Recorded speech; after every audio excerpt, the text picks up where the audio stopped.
Breakthrough Real Estate Investing Podcast, episode 82. Hello and welcome to the Breakthrough Real Estate Investing Podcast. We put this show together to inspire you and help you break through to the life that you want to live through the power of real estate investing.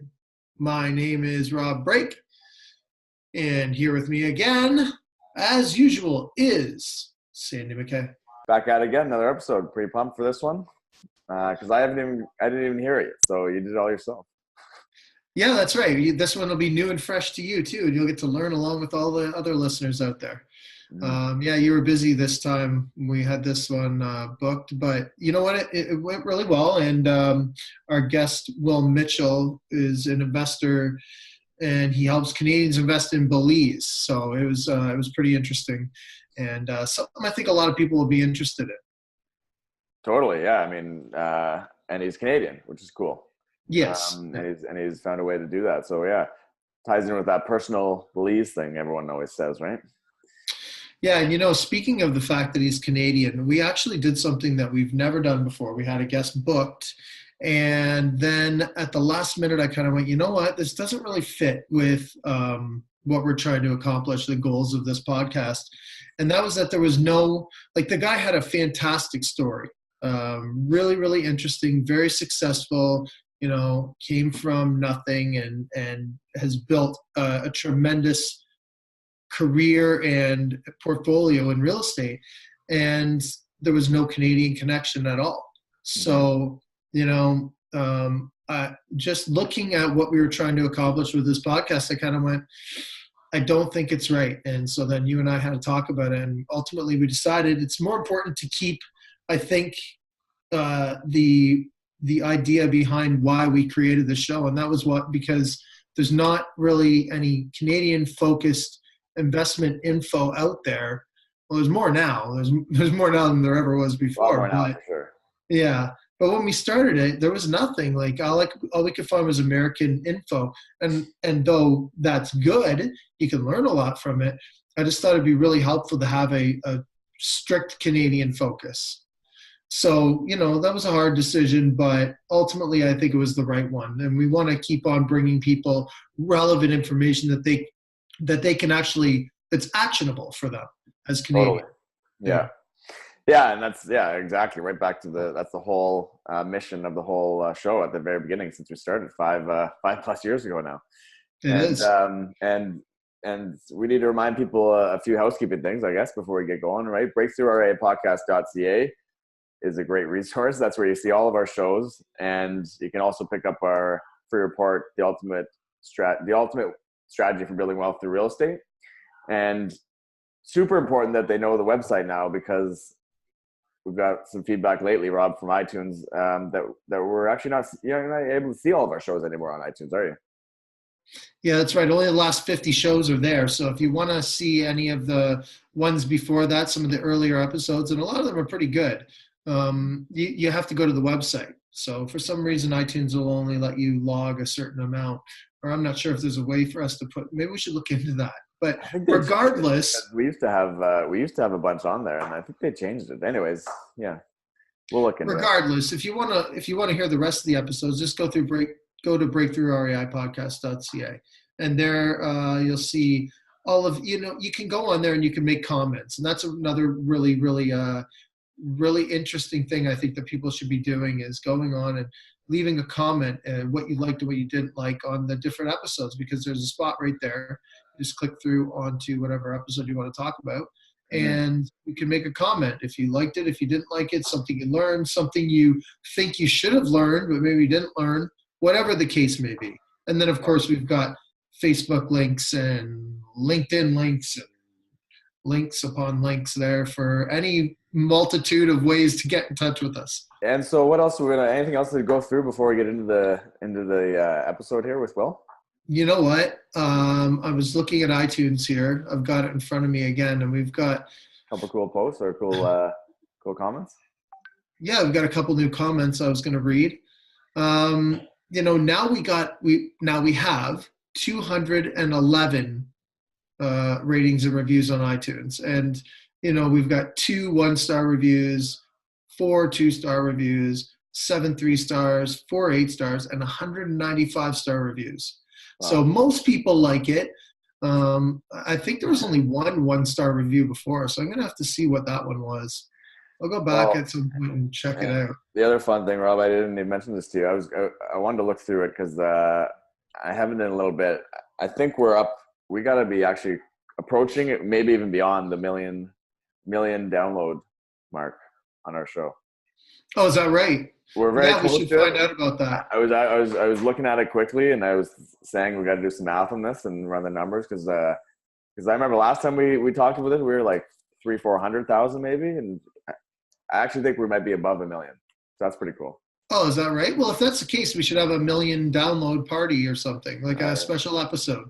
I was thinking something like that. Yeah. Okay, so I just for the fun of it, I went back to see what the most critical one was. So it's the guy says, "Just get to the show." It's not doing what we're doing right now. Yeah, exactly. Too much chatter and long advertisements to start each show. So it seems like between 8 and 9 minutes, and the host boasts about the reputation of the show by reading the comments. Right. So there you go. No, this guy doesn't like that.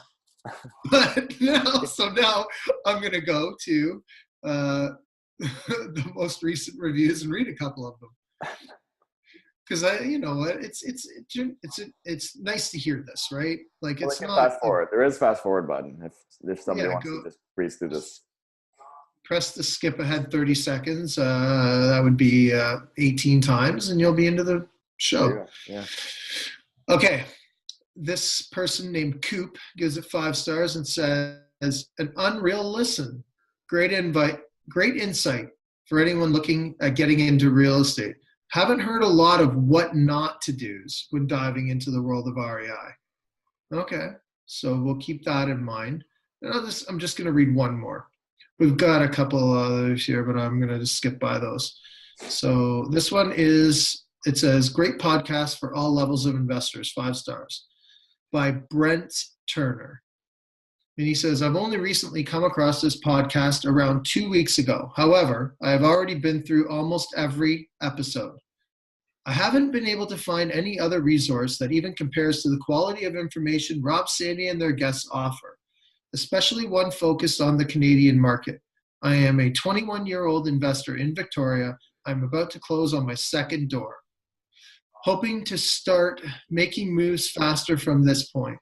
And this podcast has been a great resource to allow me to do that. Thanks." There you go. No, we really do appreciate that. And you know what? Like, it's not about bragging about the show. Either people like it or they don't like it. But the thing is that these reviews help us get out there to other people that might be able to benefit from hearing the show, right? That's it. Yeah, the more reviews, the more actually you get on the top feeds there in iTunes, and the more people are going to find out about it, and more people can help. More great guests want to come on because they know we got great listenership, and it all helps everything grow. So we're pumped to read them, and could always use a few more. And that's about it, right? Yeah, if you are interested in leaving us a review, just go over to iTunes and sign in, and then just write what you're thinking. Maybe we could use a couple more critical reviews. Sandy, here's one thing though. I always thought that we did cover the what ifs and the we always ask people what their big challenges were and that kind of thing. So we're certainly not trying to just focus on the good, and there's plenty of that, but everyone makes mistakes. And we do try to learn from them. And we definitely try to ask people about their some of the ups and downs that they've been through with their investments. So maybe we should bring a little bit more of a focus back to that. I don't know. What do you think? We can do a whole show on the failures if we want. That might be a fun show. Just you and I can do that. That's true. Probably one of us alone probably could be a whole day. It'd be a 12-hour episode or something. But yeah, I think that might feel a little negative, right? You gotta wins. Yeah, and we're still here, right? Sure. We're still here, even through all of those negatives. So, okay, moving on. Yeah, let's get into our interview with Will. Again, Sandy, you haven't heard this, but there's some really interesting tips and advice, and just the dynamics of what this place has to offer in Belize, and he invests specifically on an island off the coast of Belize, which is still part of it, called Ambergris Caye, and it sounds like a pretty interesting investment opportunity. So I think I've said interesting enough, though, for today, so let's get into our interview. We are here today with Will Mitchell, and Will is an experienced real estate investor and the author of The Investor's Guide to Belize Real Estate. While growing up in Calgary, Alberta, he regularly visited the country of Belize, which must have been nice. And after gaining some experience in the Canadian market, went down to seize the budding real estate opportunities that Belize had to offer. A graduate of the University of Victoria in British Columbia, Will's many years of real estate experience. Wow, I'm on a roll today, Will. I feel good, man. You're kind of keeping me into it right now. I was getting ready to be the first one to mess up, but now you have to get up pretty early in the morning to beat me at that. Will's many years of real estate experience in both Canada and Belize offer him a unique ability to recognize opportunities others would miss. So thank you, Will, for being here. Yes, man. I appreciate you having me on, Rob. Hope I didn't mess up that intro too badly for you. You know what? It's kind of nice for me because now I'm just a little bit more relaxed, eased into the podcast, so I can make a couple of mistakes here and there too, so it's all good. The intro is perfect. Well, I have to tell you, this is something I'm actually really, really interested in. After we got in touch initially, I went and watched some of your videos that you have online, and it's definitely intriguing. So I am looking forward to this and hearing what you have to say, especially when we get down to some of these financing questions. So let's start off, though, with, you're a Canadian citizen. Why did you choose to invest in Belize? Yeah, that's a great question. And I think this is going to be a super unique podcast for a lot of your listeners. They're probably sitting reading this, Belize, this is a Canadian real estate podcast, but there's so many parallels between Canada and Belize that really make it an attractive market from a real estate investing perspective. So for me growing up, I was involved in Belize my whole life, regularly visited. Obviously it's a beautiful country, but there was more than that was attractive from a real estate perspective. So it's a British common law country. There's full foreign ownership, fee simple title. One of the kind of most interesting parallels I find when you look at the money in Belize, it's very colorful. It has the queen on it. So like right away when you get down there, you feel like you're in Canada. But for me as a young guy, I kind of, graduated university. I was involved in the Canadian real estate market. I worked for a company called Main Street Equity. It's one of the larger multi-family companies in Canada, and got some good experience there. After that, I kind of wanted to just go out on a limb, try something new. And, I'd been involved in Belize. I knew a lot of these parallels were there. And I kind of wanted to get involved in an emerging market where, maybe I could find a higher return. So Belize kind of fit the bill for all of those things. Let's talk about where, I guess, it's located. Where is Belize exactly? Yeah, that's a great question. So Belize is south of Mexico. It's north of Guatemala, and it's on the Caribbean Sea. So you get these beautiful kind of white sand inlets. You have lush jungle. But there's some key distinctions between Belize and Mexico and Guatemala and a lot of these countries that, people probably are not aware of. The biggest one is the legal system. So it's British common law. When you compare and contrast that to other countries in the region, a lot of those countries are based on Napoleonic civil law.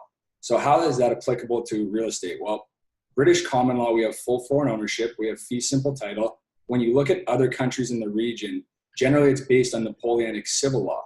So that's a two-tier ownership structure. And, the key thing about that is locals and foreigners do not have the same ownership rights. So when we're looking at a real estate market, we want to see, do we really own the property?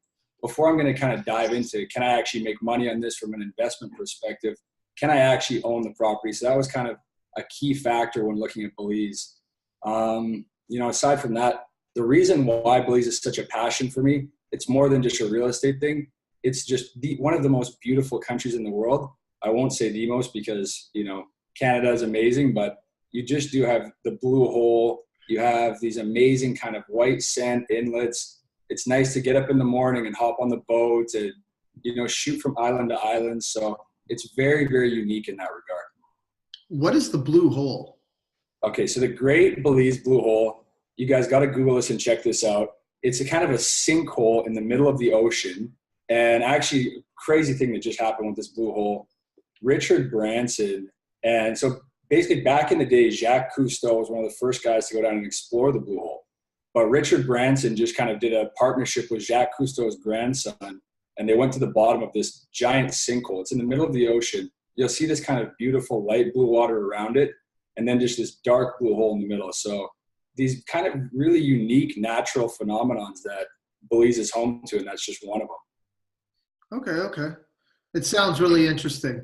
And I mean, I've been all over that area. Actually, really, the only vacations I've taken are down, in Cuba or Bahamas or that area, right? So, so I kind of think I know the feeling that it is. And yeah, it's like, at least that area for me is the most beautiful place I've ever seen. So if it's anything like, say, the beaches on Cuba, then you're looking at some pretty nice, beautiful beaches. And it's not just the beaches that we have. The unique thing that Belize has to offer is the largest barrier reef in the Western Hemisphere. So it's the Belize Barrier Reef. It stretches, hundreds of miles down the beachfront. So it's more than a beach destination. The reason why our tourism numbers are so strong, and not to give away kind of what's going to happen later in the podcast, but tourism is kind of the key market driver, right? So that's the most important data we look at. But it's because we have, things like the reef that stretches all the way down the beach, the best diving in the world, some of the best snorkeling in the world. So it's very unique in that regard as well. Now, it's a pretty large country, right? So where within Belize do you focus on? Why? Yeah, that's a great question. So in terms of the actual kind of population and population density, it's actually one of the, it's more like Canada in that it's one of the least densely populated countries in the Western Hemisphere. I think it's the fourth, smallest. So the population is about 380,000. So when you're looking at that, it's like, pretty insignificant, right? Really? Yeah. Yeah. But what that leads to is there's a lot of room for growth. And one other key thing that I want to touch on before kind of diving into like specific areas of Belize, a very important kind of policy and factor the government has implemented that directly affects real estate is that 46% of the land is dedicated to National Park and Marine Reserve. How much? Sorry? 46%. 46%. Okay. So aside from just kind of maintaining the natural beauty of the country, which is the reason why we obviously love going, and tourism is growing, and expats are retiring to Belize, it's also created a limit on the supply of ownable and developable land. So when the growth in the market continues and we have that limit on supply, what we're seeing is appreciation of real estate, and that's a policy that they have no plan to change in the near future. So very applicable to the real estate market. So are you blocked in right now? Like how much land that can be used for development is left? There must be a significant amount. So basically to kind of touch, so you asked like where within Belize do I focus? We focus on the island of Ambergris Caye. Now the reason we focus on that is because when you're looking at a market, what's going to continue to drive the market? In our specific case, we kind of have two key foundation pillars. That's tourism and then baby boomers. So between these two things, this is kind of what's driving the economy. And the number one destination for tourism actually receives over 70% of the tourism is Ambergris Caye. So this is the largest island in Belize. It's also the number one destination for expats to relocate to. So when you look at kind of the things that are driving our market, those two things are, the Ambergris Caye is the number one recipient of both of those things. So it's the largest island in Belize. It's 12 miles long, 3 miles wide at its widest. If any of your listeners have ever heard of Belize, then, I'm sure they went to Ambergris Caye at some point on their trip. It's basically kind of this beautiful, funky Caribbean island. People like it because it's not Cancun. We don't have these big kind of senior frog type things. It's very boutique and bohemian and just kind of a funky place. So just to kind of break down those tourism stats though, because like I said, they are the key driver of the market. When we're looking at the tourism stats, there's three ways visitors can come to Belize. They can come by land, which is, generally it's a traveler just going from either Guatemala to Mexico, or it's more of a local traveler. So they don't really affect the real estate market. The second way they can come is by boat. So, maybe some of your listeners have been to Belize on a cruise ship. Again, they're not a big impact on the market because when they come in, they get off the boat for 4 hours, they go buy a couple knickknacks, then they get on the boat, and they don't really have time to analyze whether they like, you know, Belize, whether they like the area, whether they're interested in investing in property there. The guys that really affect the market are the ones that come on the airplane, they land, they spend about 5 to 7 days in Belize. That's kind of the main tourism numbers we track. Okay. And, you know, they're the key impact on the market. When we look at those guys, Belize has been one of the fastest growing regions within the entire Caribbean area in terms of tourism, specifically the island of Ambergris Caye, which we're focused on, because you know, it's 70% of the overnight tourism arrivals. When you look at a breakdown of the stats from over the course of the past 3 years, we've seen above 10% growth in tourism each year. So it's growth on top of growth on top of growth, and it's directly affecting real estate values. Also, when you look at our market, we don't rent on a monthly basis. So just to kind of contrast what your listeners are used to, I'm sure most of your listeners probably have units they rent on a monthly basis. Is that correct? It's hard to say, but I would imagine so. I mean, that's usually where people are coming from, and then eventually maybe get to one or two with Airbnb or whatever. For sure. Yeah, it's a great point.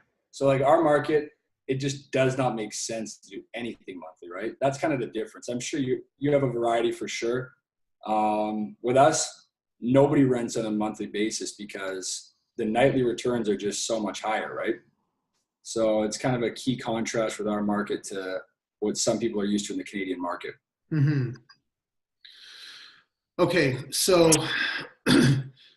I guess you've sort of explained a little bit of the history of the island, but I mean, as far as like Canadians going down there and development and all that kind of stuff, like how did that start out? It's a great question. So basically, it's always been a country that is pro foreign investment. That's another thing you want to look at when looking abroad, right?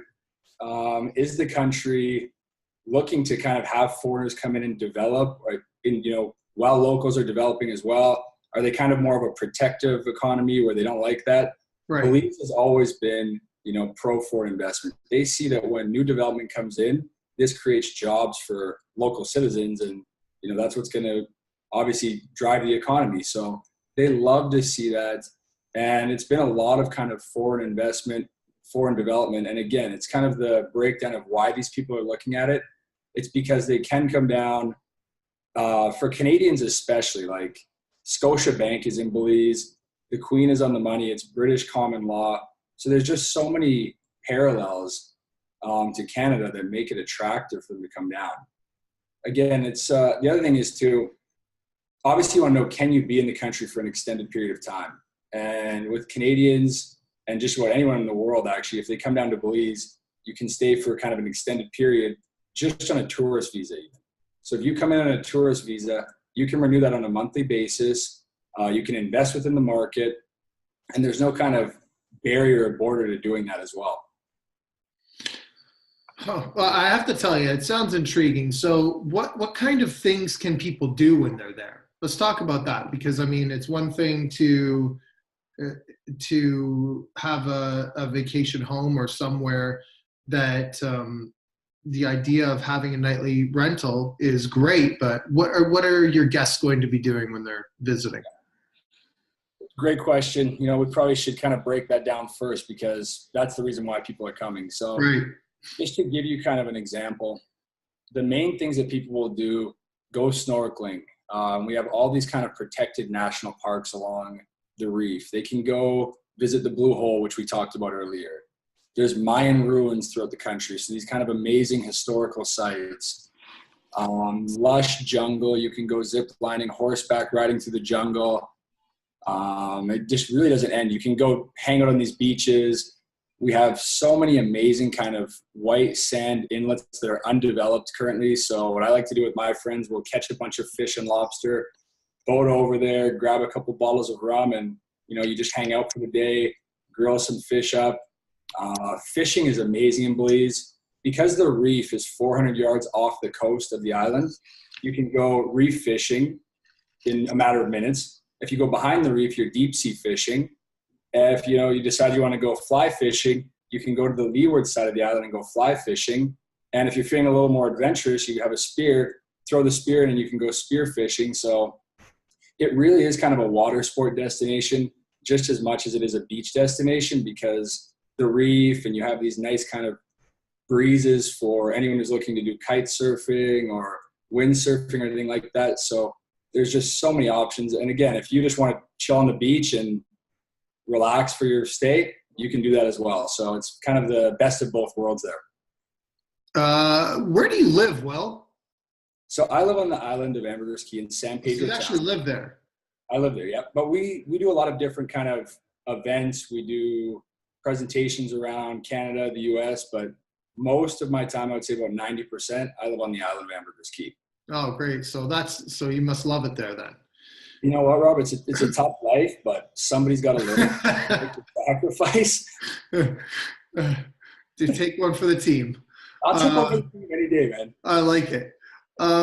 Okay, so we went over, obviously, we talked about the difference between the nightly rental market and the monthly rental market. And obviously down there, it makes a lot more sense to do the rentals nightly, like you were explaining.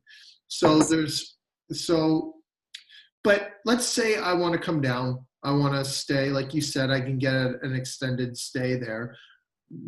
Are these people, like, are you willing to rent some of your places out, say, for a couple of months? For me, I tend to avoid it. In some, kind of special cases, I will do that. But the reality is, when you look at kind of a breakdown of our overall kind of inventory in the market, and this is a good way to kind of branch into the development of the island. So when you look at the way the island's been developed, it's not like in Canada where someone can get, bigger development financing and build out a big project, right? Mm-hmm. In our specific case, it's kind of stage building payments. It's a slower growth within the overall inventory count in the market. So we haven't really seen an increase in the amount of overall nightly rentals even in response to the growth in tourism that we've had. So for someone to actually go ahead and say, you know what, yeah, we're willing to rent on a monthly basis, which is possible. Some people do that. It's someone who's more kind of hands-off.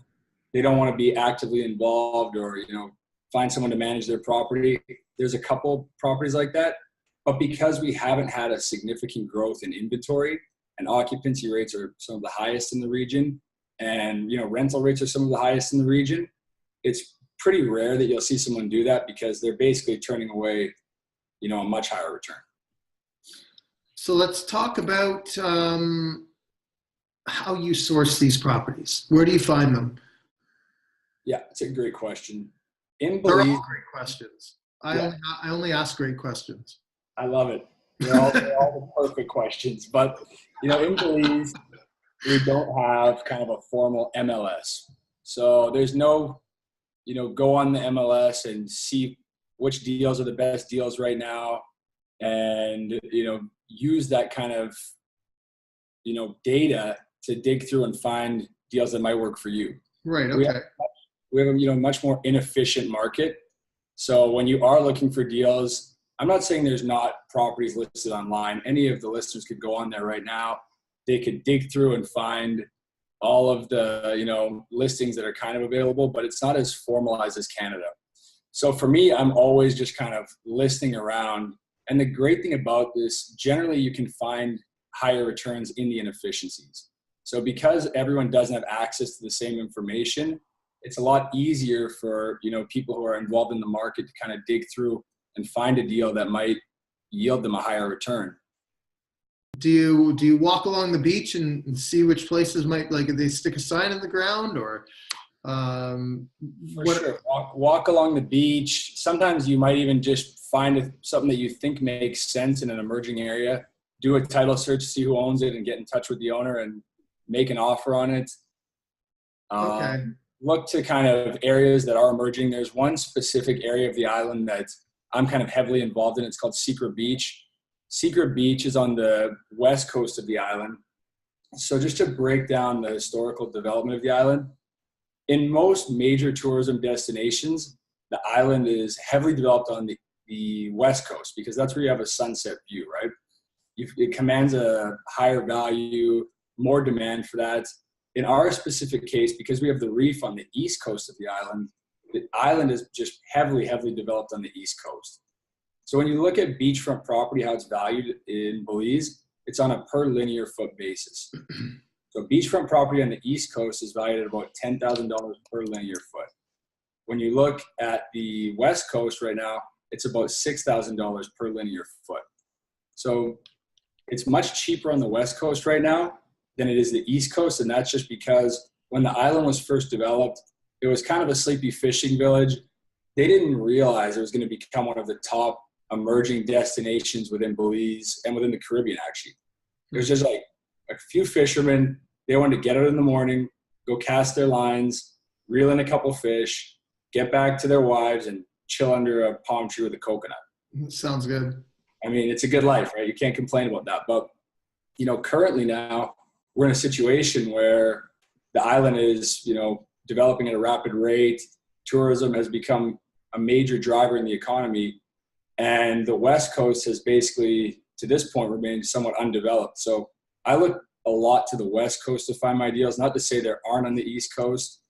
Another key thing to note about Belize, all the beaches are public access.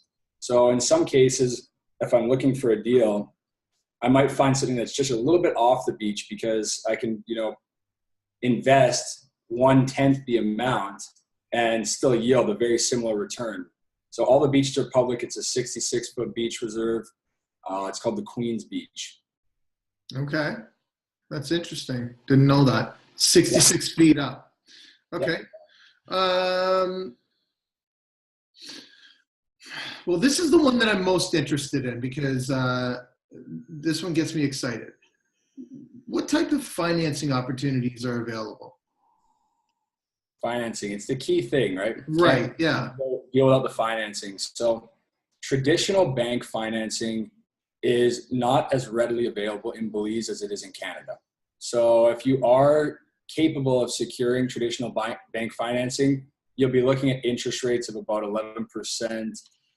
You know, they're looking to get a higher amount down on those. So it's not as, you know, available as it is in Canada. When we're looking at real estate deals, and just to kind of break down why that is. So our banking industry is somewhat different than Canada. We have the novel concept of maintaining a reserve requirement, right? In Canada, obviously, we have a fractional reserve system, which has its benefits. The fractional reserve system means for every kind of dollar you deposit into your bank account, the banks can lend multiples of that out, right? Right. Yeah. In Belize, the banks are required to maintain a 24% reserve. So for every dollar someone deposits, they can only lend out 76 cents of that dollar. Now, there's two effects of this that are important. The first one is that it's an extremely kind of safe and secure banking system. There's never been a banking failure in the history of the country. But the downside and flip side of the coin is that it's more expensive for them to lend money out, right? It's not as readily available. They have to maintain that reserve. So when you actually do go to, you know, give a loan or a mortgage, it's more expensive. So another kind of criteria when I'm looking at a investment property, does it have kind of a seller financing type thing I can negotiate? Is the vendor willing to do some sort of deal where you make payments directly to the vendor? Can I, you know, do some sort of real estate syndication?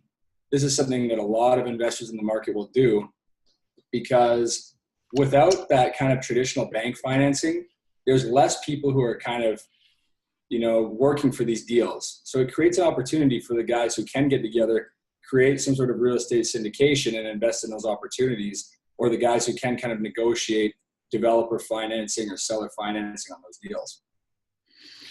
Okay. Now, just to give us a little bit of an idea here on how things work, like, so you gave us the price per foot on the East and West Coast. Yep. And that's just for land. Yep. That's for land. Yep. So if you're looking at a typical investment property that you might be interested as something to rent out as a nightly rental, you're on the beach versus the one you were talking about, which was just slightly up from the beach, I guess. Give us some like rough prices and rental rates. So for like, just to throw out a kind of standard example, a lot of people kind of want to get a condo on the beach. Generally for like a 1,200 square foot condo on the beach, those are starting at about 425,000 US. So it's a significant upfront investment for those. what a lot of my kind of clients or people that are investing with me will look to do is find somewhere that is just kind of a nice piece of land. There's several developments that we kind of look to in several areas. It's a lot cheaper to build and secure the land. So what they will do is kind of find a nice parcel. The other advantage of doing that is they can build multiple units on a lot. So if you go that route, you know, you could get a 50 by 75 lot, build kind of 3 smaller units on that. Your build cost is going to be, for something, you know, kind of solid Belizean hardwood, it'll be about, you know, $125 a foot. You can build out 3 smaller units. And instead of investing in that condo on the beach, you've just taken your return and put a 3X in it, because you now have 3 units as opposed to 1. And, you know, your cost can even be somewhat cheaper because you're doing it on a 3-unit basis there. Okay. And how is I know you said that they're easy, but how's the process of development in Belize? It kind of depends how you go. You know, I wouldn't say it's easy, because anywhere in the world, issues can come up, and Belize is no different. So I would never say, you know, there's a guarantee everything's going to go smooth. But, right? Like, as soon as you hear that, you should run. But, you know, there's many different routes you can go. Sometimes I'll have guys that come down and they're like, yeah, I'm a builder in Canada. I'm just going to go down and I'm going to build. In those cases, I definitely recommend partnering with a local Belizean guy at least, or a Canadian or American who's been building within Belize, because they can, you know, kind of share their expertise and the things you may not know. If you're looking to kind of just find a builder or look to a development that has kind of preset builders, usually that's a little bit more of a safe route, because obviously they've vetted the builders and, you know, their reputation is on the line, and they want to make sure the project is done in a timely manner and, you know, quality build.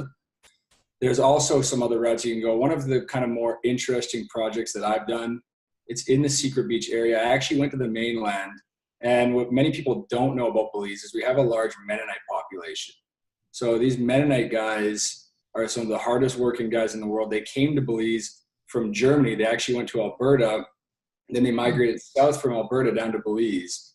And these guys, some of the most efficient builders, and they do kind of prefabricated units. So I've worked with these guys. This is kind of the easiest way to get the lowest build cost. I'll work with these guys. They'll prefab the units, load them on a barge, and ship them over to the island. And it's kind of the no headache route to go. But obviously, with regards to that question, you have so many different routes you could go. What do these units look like? So these are just simple Belizean hardwood units. I didn't put a lot of kind of, you know, sex into them. But with something really basic, they can, you know, tweak them. If you get an architect to kind of do some tweaks to it. For me, I was heavily driven by my ROI, right? I just wanted to see what's kind of the most cost-effective unit I could secure, and where's the area that I can put these that's going to give me the highest return. Some people might say, you know what, I'm going to live in this thing for some portion of the year. If that's the case, you may want to kind of design it more to something you would want, right? Mm-hmm. Mm-hmm. So if that is the case, you're going to want to do some tweaks, maybe work with an architect. For me, that didn't really matter, because I'm not going to live in these things. I'm going to live in my place and kind of invest where it makes sense. So that's why I didn't really make any alterations, because the system these guys have developed to build these things is obviously the way they can do it for the most cost-effective way. And so what are they? What is this? What does the unit look like? How many bedrooms does it have? Oh, yeah. So the ones I'm doing, they're 600 square foot, 2 bedrooms, pretty kind of just small, basic unit. The rooms are tiny with a living room and a kitchen. In other cases, we're doing some kind of like 300 square foot, small units with a nice kitchenette in there. And all of these, of course, are rented on a nightly basis. Some other people are actively looking to do some kind of bigger homes in that area and potentially rent those on a monthly basis, because at this point, the monthly market is just so neglected that anyone kind of getting involved in that is still going to make a return. So what is the nightly rate for those ones that you were talking about? So those units that I have there, they are getting about $100 per night. It depends on the season. So we have kind of some key seasons within the market. peak season is December, January, February. After that, it goes down a little bit, but we're still pretty much in a high season. Our low season is October, September, and November. But once we get to the end of November, it picks up. So we obviously have kind of a variance in your nightly rates throughout the year. So you need to kind of plan accordingly for that. But overall in the market, we see about a 60% occupancy rate on the island of Ambergris Caye. And all of this data, it's released by the BTB, that's the Belize Tourism Board. So if any of the listeners want to check that out and go basically dive into the numbers for themselves, definitely recommend doing that. You can search BTB online. They do full kind of reports on the tourism stats, where the tourists are going. So that's basically where a lot of the data that we use to do our market analysis comes from. Basically, it depends on the season, but anywhere from about $80 a night all the way up to $200 a night. And the occupancy rate, like I said, is about 60%. So when you're looking at that, this is the one property with like, I know that everyone is a little bit different, but you know, the idea is that you can buy a parcel of land, put like 3 of these on it, say, and then they're renting for about $80 a night, let's say on average. Is that about right? Exactly. Okay.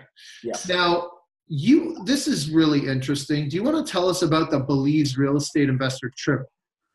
Yeah, so the Belize real estate investor trip, that's one thing we do pretty much every month.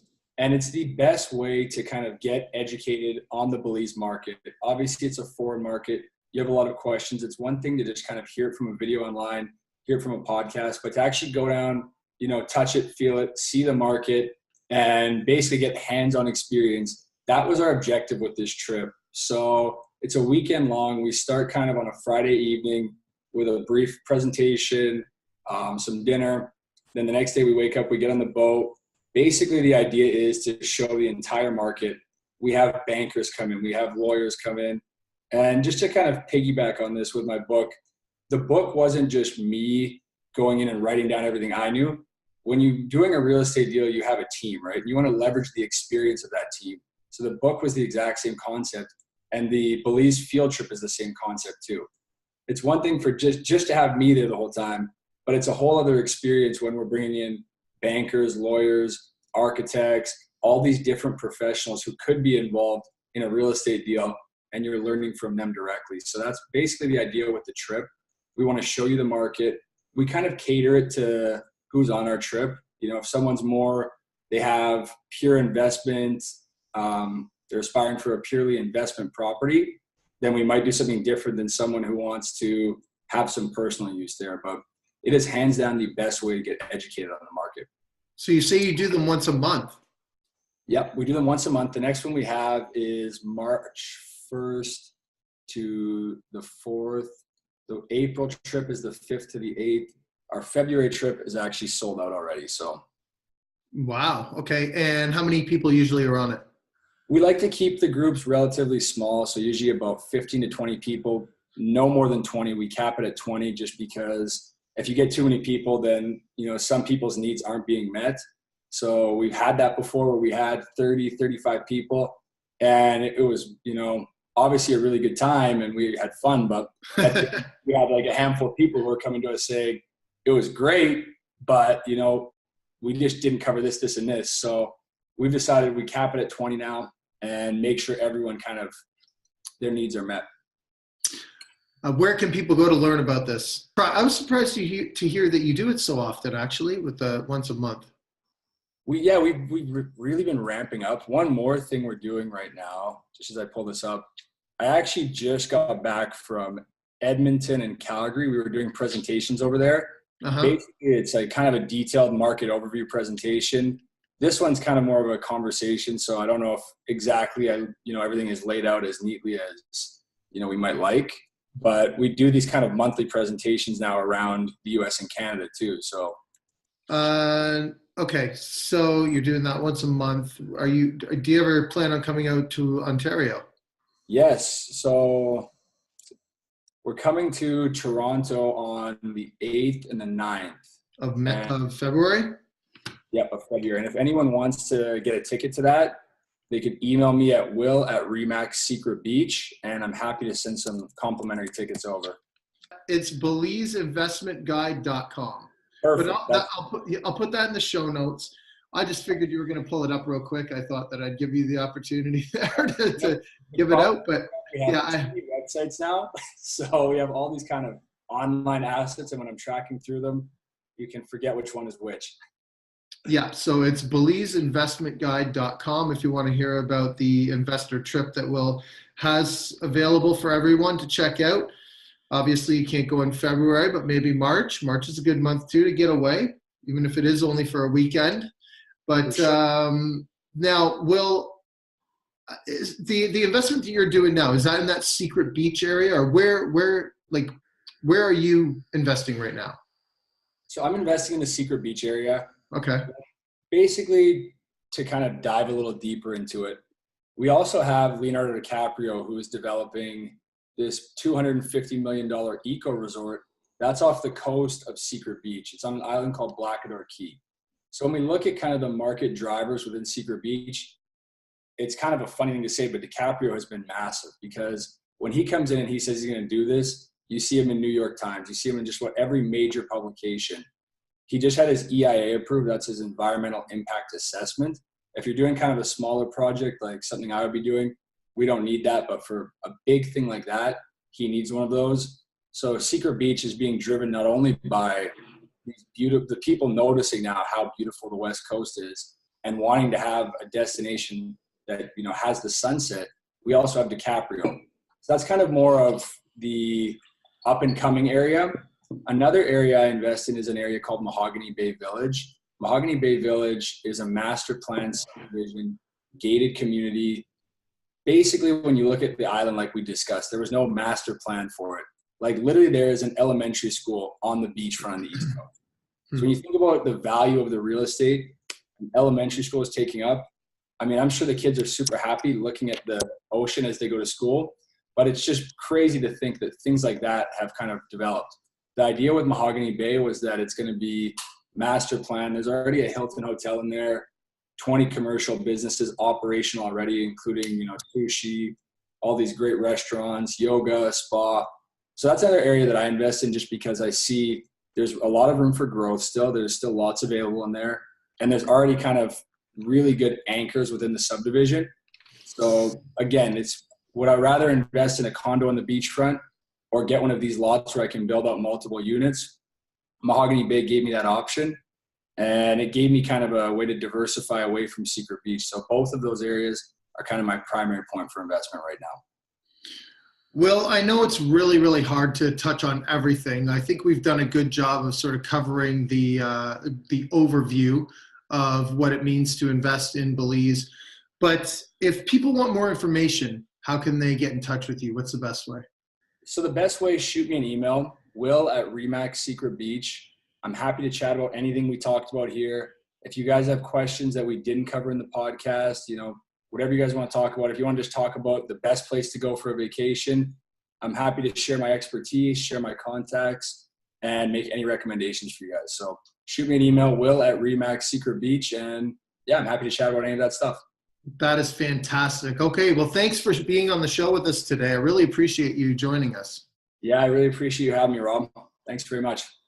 And, well, I know you don't have to get as bundled up as I do, but I got to get all bundled up and go out now. So you enjoy the beach, and I'll enjoy that, and I'll enjoy this frigid weather. Oh, it's a tough life, but again, somebody's got to live it. All right, thanks, Will. Thanks, Rob. Bye.